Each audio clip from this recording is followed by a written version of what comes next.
So I had prepared a speech for what I would suggest was sort of a large audience, and it would be with these wonderful slides. And I promised to go up on stage here so I could sort of be up here and speaking. But looking around, I feel like it would be much more valuable for those of you who are still here, and thank you so much for being here. Would you mind coming up and sitting a little closer? And then I suggest I will just talk a little bit about the Danish ecosystem, what we're thinking, and then if you don't mind, I would actually love to ask you some questions. And I'll just sit down on the stage. I wonder, you never know about turnout on these day 3s of the conferences. I hosted a reception last night, and maybe it was a bit too successful with the bar, just judging on how many is here. But I hope that so far you had a really good conference. It's exciting to be back in person after a few years of hybrid, and amazing to see the sort of continued sprawling ecosystem around quantum. So whether you are from government or quantum startups, companies out here, great to see you.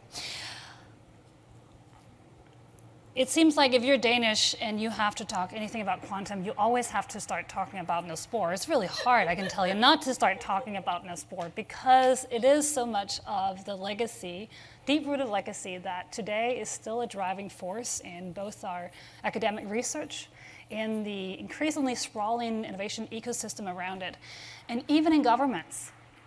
And I want to talk a little bit about the approach that we've been having from a government perspective. And I think if you ask some of the Danish academics in the room, for how many decades have the Danish, government and the Ministry of Foreign Affairs with a tech ambassador, she said, has been paying, strong attention to quantum.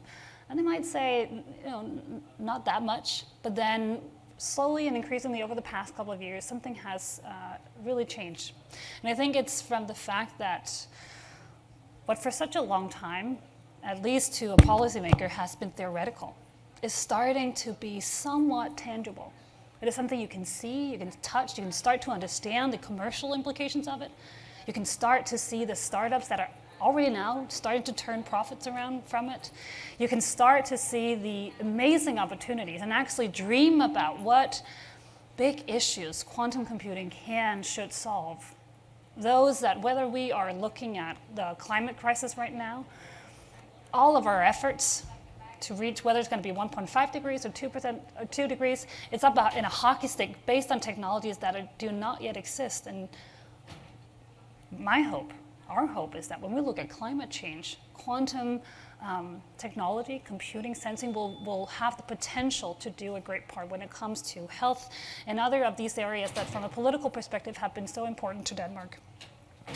And at the same time, and I think that's part of also why the no spore legacy is such a stark reminder that this is not only on all the wonderful positive things that we're seeing from innovation, but there's also a potential, I don't want to say dark side, but a shadow side.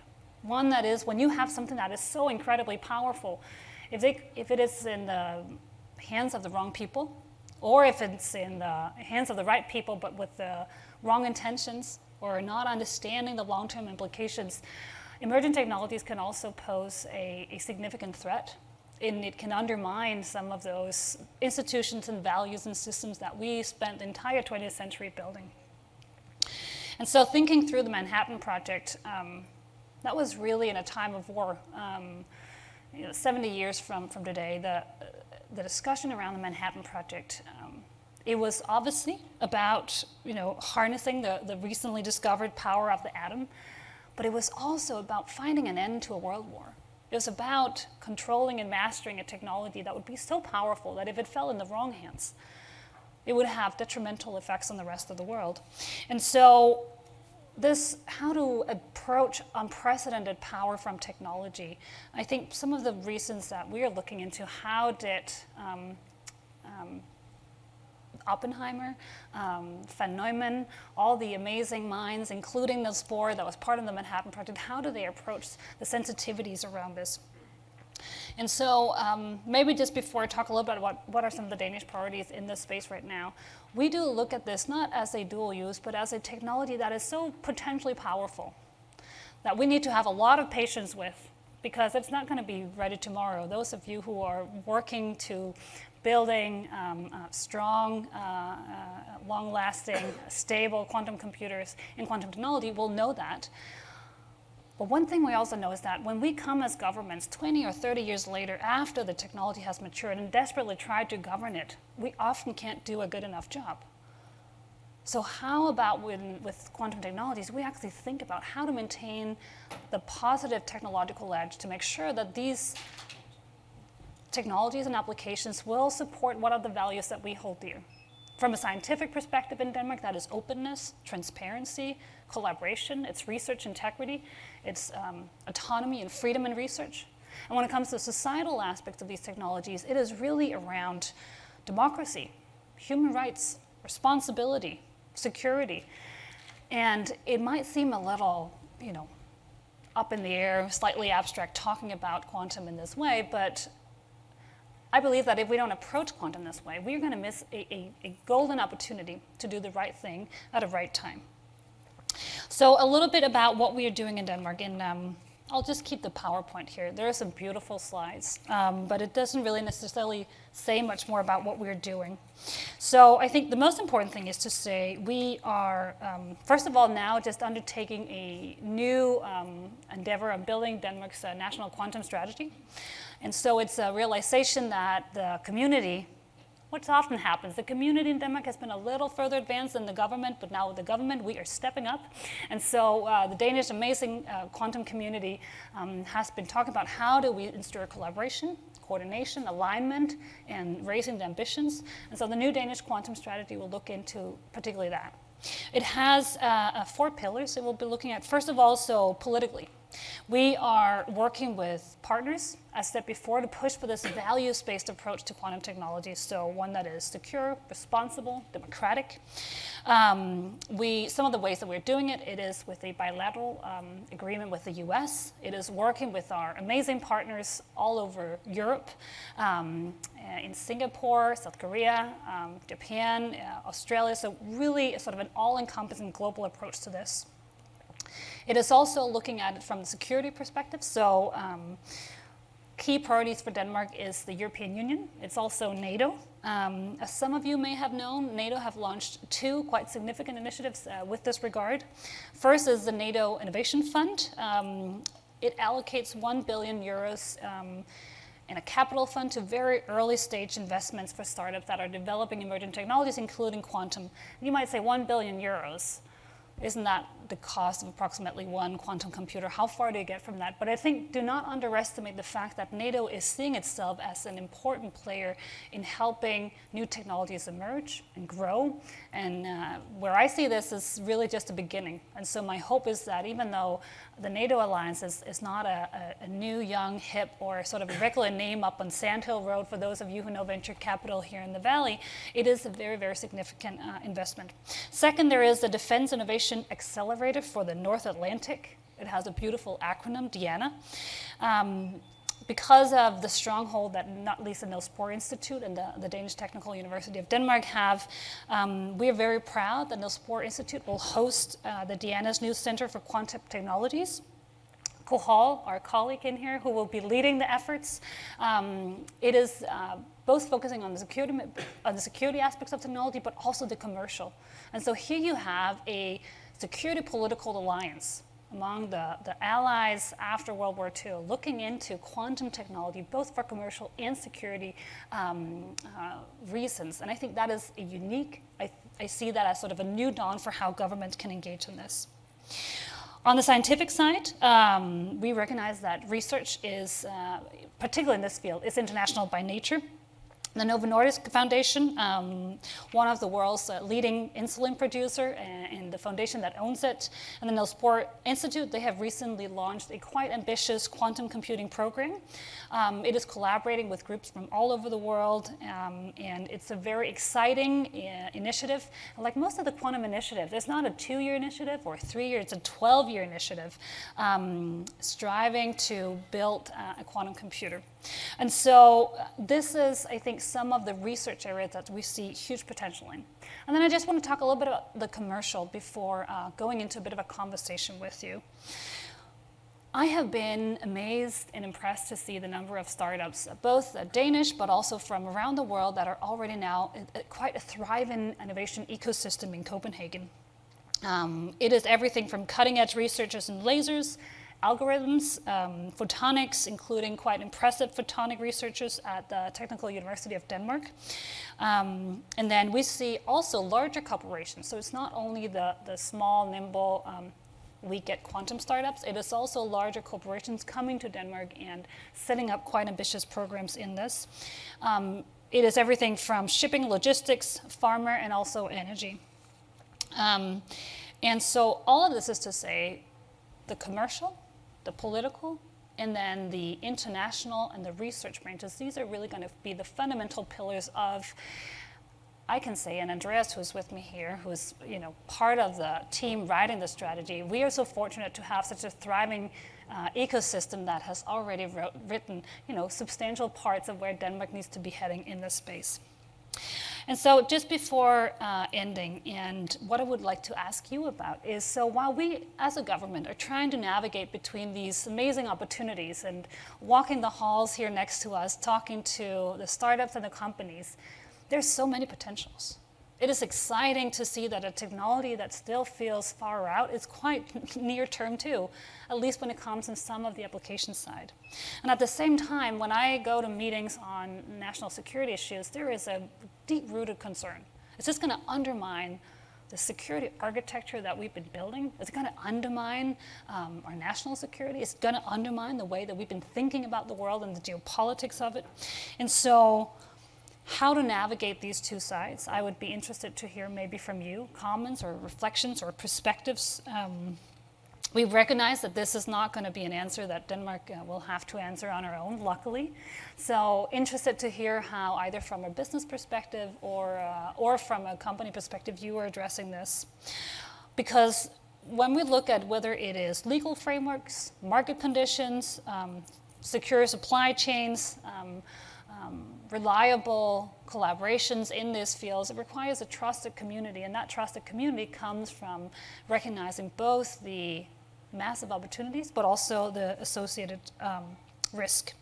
And so just looking ahead, Niels Bohr said prediction is very difficult, especially if it's about the future. Nevertheless, that is very much what all of us in this field are trying to do, if not daily, then thinking about how to do this. So without necessarily trying to predict, if you don't mind, I'm going to put you a little bit on the spot here and ask you, where do you see these intersections between balancing out the security implications and challenges and potential shadow sides of this amazing technology with the upside that is so abundantly clear too? How to think about the collaboration between researchers and governments and startups on these areas. I do have a few ideas myself, but I would actually love to hear from you. So if you don't mind, sorry for disrupting the format a little bit, but I mean, if not at a quantum conference, if we can't disrupt it a little bit, I don't know where we could do it. Anyone have any comments? Or reflections or questions? Okay. Well, we're using the mic just for Okay, I'm Mandy Birch. Maybe these are obvious, but hopefully I'll get the conversation started. One, I think it's most important not to try to decelerate or hide our heads in the sand around this technology. The most effective way for those of us with shared values to ensure that it's used for good is to accelerate and stay one step ahead of those who don't share those values. So that's the first point. And then the second part, I think, is just a really difficult navigation of the geopolitics around every country internally has things they want, and they want to benefit their internal people. At the same time, we know that we have to ally together. So I think having honest dialogue about the strengths of each nation and what they can contribute. I see a lot of the capital really being diluted in perhaps unhealthy ways because everybody wants to duplicate or bring something that somebody's already brought to their own country. So could we have honest dialogue about where each country has their strengths and let each country play their part? Excellent points. And I think it's such an interesting, as a tech ambassador, I have the privilege of traveling to quite a lot of countries, not only for quantum, mostly for quantum, obviously. That is our big focus, but also for other technologies. And almost every country in the world wants to be the leading AI hub. And you wonder, will there be room enough for 200 leading AI hubs? And I think it's such a good point of thinking through, especially with like-minded partners, where are we in the value chain? How to make sure that we are not missing something, but that we're all sort of rushing in to build the exact same piece.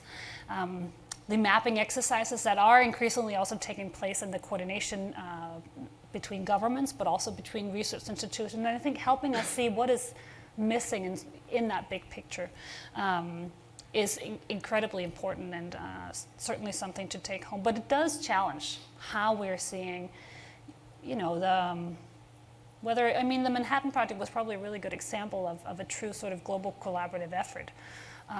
But some of whether it's the Apollo mission or many of these, scientific, we need to push frontiers, often becomes, domestic and nationalistic for good reasons and intents and purposes. So how to maintain that while also doing the global, that's an excellent point.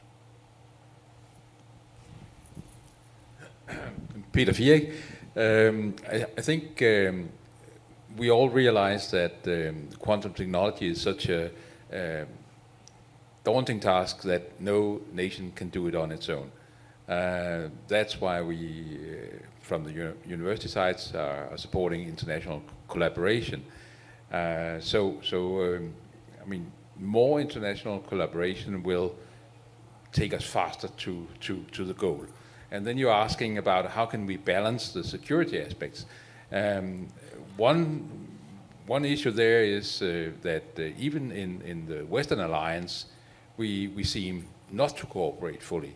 We are excluding nations like Switzerland, UK, and it's absolutely ridiculous because those nations have very strong quantum technology.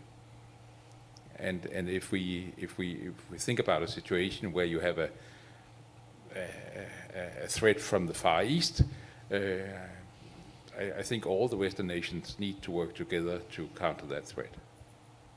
Excellent point. And maybe it's a good time, as a diplomat, it's hard for me to think, we have sort of existing structures, alliances, but maybe it's time for diplomats and governments too to think sort of a post, in this post-Nix era, what does that look like? Also when it comes to like-mindedness, collaborations, and global partners in this. So duly noted.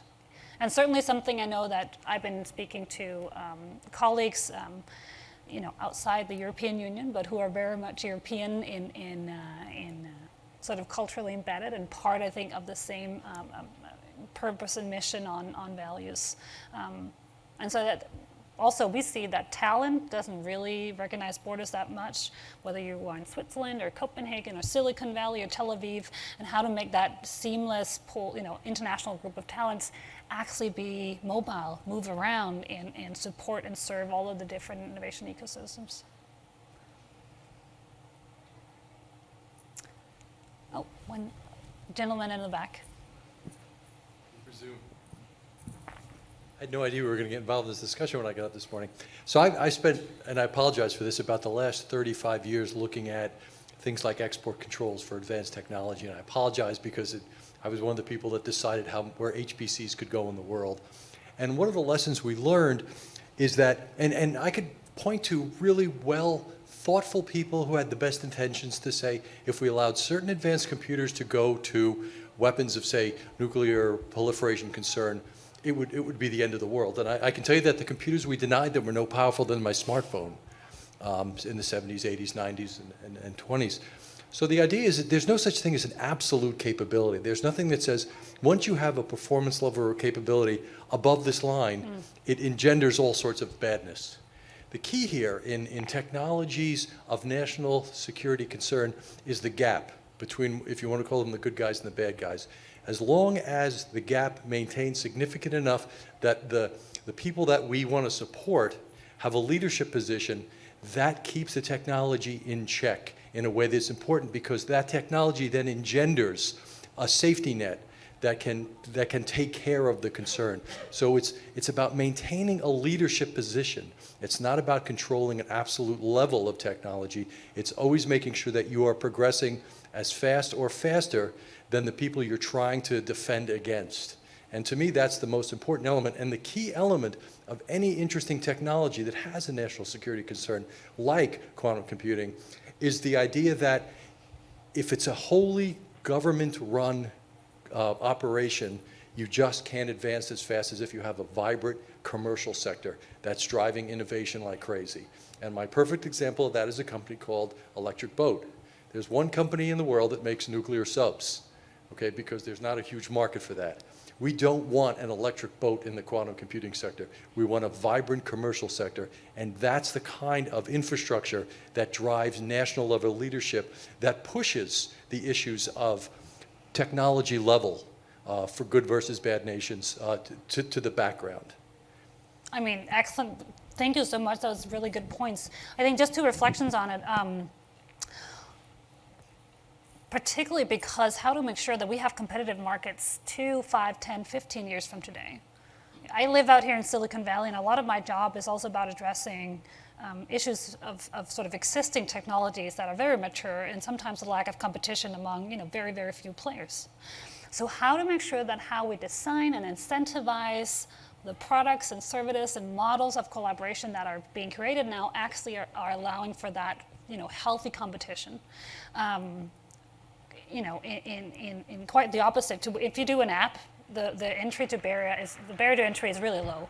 Do you have a smartphone? Do you have a computer? Do you know a little bit of coding? Off you go. Whereas with quantum, for most of it, it is quite a different game, right? So how to also make sure that there is abundant capital, that is patient, that is available, that is ready, and that does not get captured by one or two, but I think really creating the thriving innovation ecosystem. So that is part of also the public-private collaboration. And from Denmark, we have quite a lot of a strong tradition around public-private collaboration, but I think we're going to take that exponentially if we are to really harness this. And the second one is about the leadership position. Von Neumann, who was part of the Manhattan Project, you all probably know him very well.